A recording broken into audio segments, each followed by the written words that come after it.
Oh, 714. How many Marshall amps? 21. Wow. Could you hear them?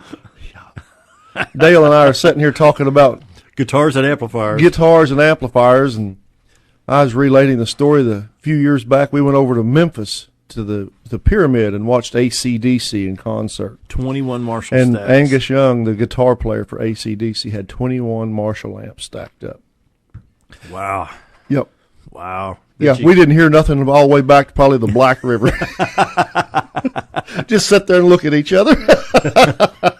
Did you wobble across that turn lane on that bridge? Well, it wasn't there then. We still had the old bridge. There you go. What's going on at Minute Mechanic? Oh, we've been busy, man. The weather was good last week, and looks like it's going to get a little cold this week, but we had a good week of it. And, boy, how about this weekend? That was like custom ordered weather, wasn't it? Boy, nice.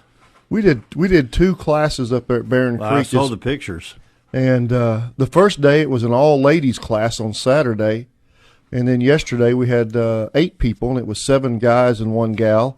And I'll say this, when you have a class of all ladies, that's the way to go, because they bring food with them. When it's just a bunch of guys, are you hungry? No, man, I can eat some dirt, or I'll eat a stick. I'll be fine. But boy, the girls, they bring some good stuff to eat. Did they take care of you? Yeah, they shared. Hey, we got a question for you.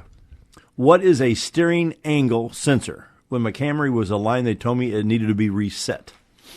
A steering angle sensor. Okay. That's a new one on me. I haven't heard that one. The on cars that came out probably within the last 10 years to where we have traction control, stability control, all of these ride programs that's supposed to try to keep you from getting in over your head and having a wreck, these cars have been equipped with steering angle sensors.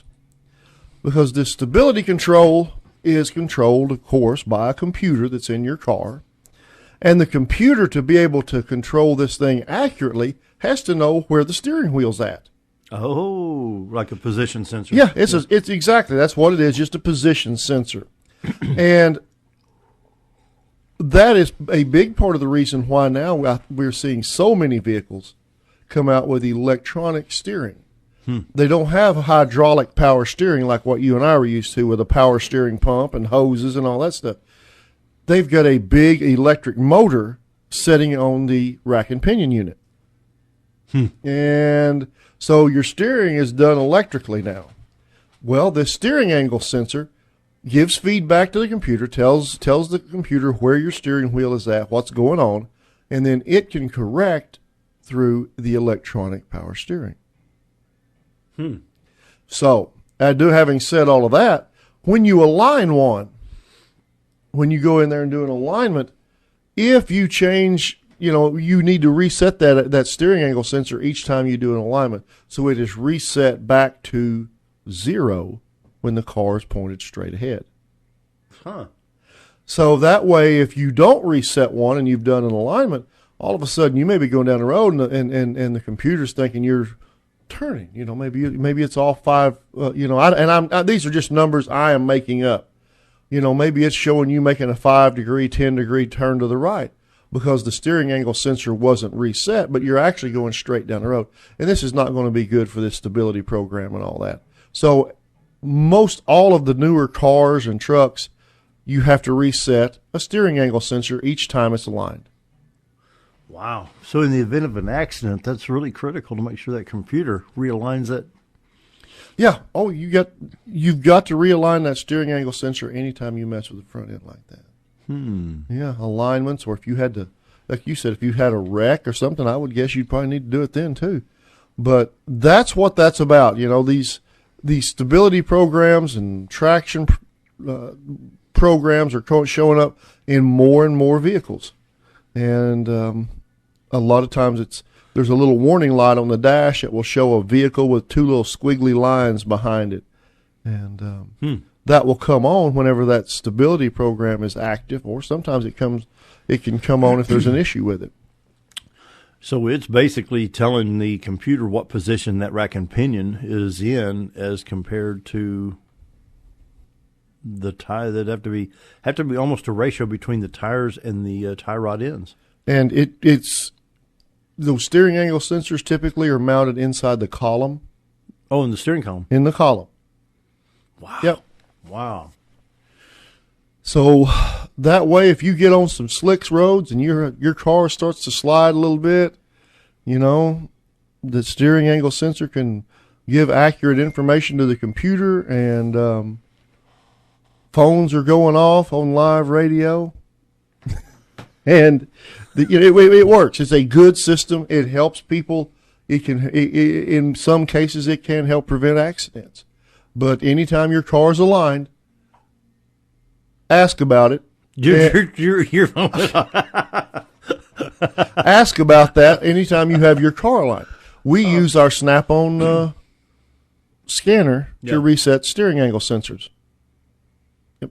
It does that. So if we pull a Toyota Camry in there and do an alignment on it, then we got to hook up and re-zero that steering angle sensor. Oh, boo. Yep. Isn't technology wonderful? Man, it's something new every day. Yeah. There's no doubt about it. I mean, we've said it before that the way the cars are going, you know, it seems like it won't be long. We'll be like George Jetson, maybe. You know? Flying around to... You know? I mean, seriously, when I started driving about 80 or whatever it was, if someone had told me then, my first car was a 74 Ford LTD, and I thought that I was in the White House because it had air conditioning and electric door locks, I believe it had. Oh, man. So, man, I was uptown, and it had an AM/FM radio. Wow. No, it didn't. I put an AM/FM radio in it. It had an AM radio, and we put an AM/FM in it. Okay, so anyway, if you'd have told me back then that we would be driving in vehicles that can do what they're doing now with all this, we've got internet in the vehicles and TV screens and cars that can correct themselves if they get in a skid and things like that, or parallel park themselves. Man, when I did driver's ed, we had to parallel park yourself. Man, that was awful, wasn't it? Still is. Holy cow. And now they got cars that'll do it for you. Mm-hmm. And that's some more of that steering angle sensor stuff at work. Yep. So, you know, I remember Dad would parallel park. We had that huge 65 Chrysler. And of course, in our day, to go shopping downtown, all the stores were lined up on Main Street in Belleville. You know, it wasn't like Walmart and Home Depot where you had huge, big sidewalk or parking lots. You had to drive around the block till somebody vacated the place to park. Then you pulled up next to the car and had to parallel park. Well, traffic lined up behind you waiting for you to park. Yep. Then you had to put money in the parking meter. Remember those? I sure do. Yep. It was a great thrill for me as I was a little old kid, is my dad would let me put the money. Spider. Yeah, Dale's got a little spider hanging off his microphone. Off the microphone. My dad would let me put the money in the microphone, or in the parking meter. Welcome to January 32nd. Yeah. My dad would let me put the money in the parking meter and then roll the little handle over. Oh, man. The simple things of life, right? Well, I tell you. And you had an AM radio in that car. I did. Yeah. Now, you had another question for me. My boy experienced an issue. He's got an '08 Ford Focus, and we knew it was a bearing growling in the serpentine belt area. I thought it was power steering pump, so we worked on that for a while. Put a little additive in there, and it quieted the pump down. Didn't take that noise all the way away. Called me the other day, and he says, "How far can I drive my car with no belt?" I said, "Well, if it's a single belt operating, the water pump, you can't." I said, "You can get by with no alternator, no power steering pump for a little bit in no traffic." But I wouldn't go from here to Hardee's, with the belt off on a little 4-cylinder like that. Come to find out, the belt tensioner pulley bearing went bad, and it actually came off of its axle. Yep. You see that from time to time. We service several cars that you see bearings fail, and the pulleys actually just come off of the accessory. Yep. And when you think about on a modern vehicle with a serpentine belt system, how many bearings are out there under the hood rotating? You look at like your van with a tensioner pulley, idler pulley. Then we've got an alternator and a power steering pump and a water pump. Man, there's a lot of bearings at work out there under the hood of a vehicle. And many times when you hear a whine, kind of a growling noise, maybe even a little bit of, I don't, rumble's not quite the right, a noise that can change, the pitch of the noise changes with engine speed. Yeah, yeah. Good chance, not always, but there's a pretty darn good chance that that's going to be a bearing in one of your accessories, an idler pulley, tensioner pulley, water pump pulley, alternator, stuff like that. You don't very often see issues in power steering pumps, but you do in everything else. We see bearing issues fairly often. Yeah. Well, I mean, you got a good price. I think the tensioner is about $47, and Yep. bolt on and redo a belt. And of course, that's one of those things. The older the car gets, the more Sure. likely that is to happen. Those little old bearings under that hood are working in some high heat, and man, they have spun a bunch of times as you've driven it for 100,000 miles. Yeah. You know, there's been a lot of revolutions, you bet. and eventually they all wear out. But listen for those noises. Usually, almost all the time, you're going to get a noise out of a bearing under the hood, and it'll give you some warning. Now, what will happen with your boys' cars is not that don't happen that often where it goes to the point that the pulley shoots off of it, but it will. It can, yeah. And of course, then the the belt comes off. Yep. And like you just said, if you got a one belt drive system, when that belt comes off, get over on the side of the road and start getting your phone out because you're going to need some help. Yep. Don't drive it with no belt. No, You don't risk tearing that engine up. they'll overheat very quickly They will. with no coolant circulating throughout that system. You know where the baseball fields are on Rossi Road? Yeah. Coming out of there one night, and it broke a belt tensioner. And I just live maybe a mile the north side of Rossi Road. And I thought, well, I just started the engine. I mean, I can get home. By the time I got within a fourth of a mile, my temperature gauge was already in the danger zone.